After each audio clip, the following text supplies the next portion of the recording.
सज्जन मंडली सम्मान्य शिक्षक वृंद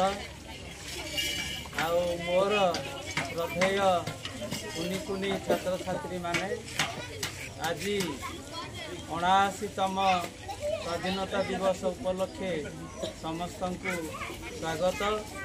आज गोटे पवित्र दिन में स्थान मत विपद कहवा सुजोग मिलू भारी खुशी अच्छी।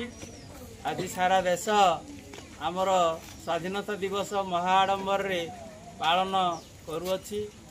सेही भली पवित्र दिवस रे मु प्रथमे मोर भारत माता को शतकोटी प्रणाम जनाउछि एवं जो महापुरुष माने आमको ए आनंदित मुहूर्त प्रदान करिसंती तांकर भक्तिपूत देश सेवा बल एवं निजर साधना बल आम देश को स्वाधीनता आनी देइसंती। से भली महापुरुष को मोर मध्य कोटि कोटि प्रणाम। आको जुगु आम आज स्वाधीन हो पारिछे। दीर्घ 9 दशंधि धरी से आमको आम स्वाधीनता आनी देवा चेष्टा करी शेषे सफल हेले। आम देश 200 वर्ष काल इंग्रेज शासन अधीन आसी आम अधीन को आसला आम स्वाधीनता हेले। यही पवित्र मुहूर्तटी 1947 मसीहा अगस्ट मास 15 तारिख दिन आसला। से दिनटी को मन रखापी एवं आमर महापुरुष मानक मन रखापी सम्मान जनवाई प्रति वर्ष ये महान दिवस को महाआडंबर रे सारा भारत पालन कर। आमे जदि उत्सर्गीकृत मनोभाव नहीं सब बेले आम एकत्रित आम गोटे चलवा आमर भितर कौन भेदभाव रहा एकता रम देश को कौन शत्रु देश आखि पकई पारना कारण आम भितर एकता रहा निहाती जरूरी।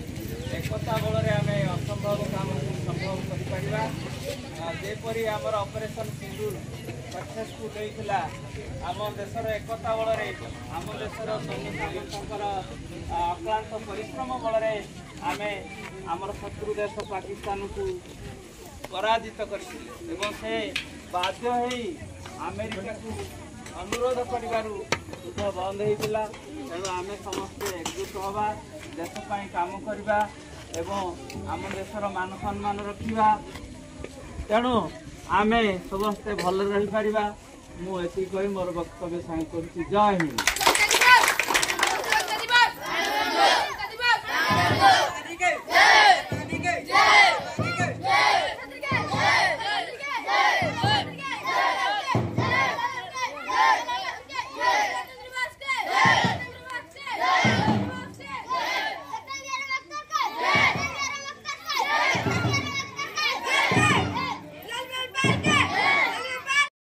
Respected headmaster, teacher, parents, and all my dear friends. My name is Jastosa.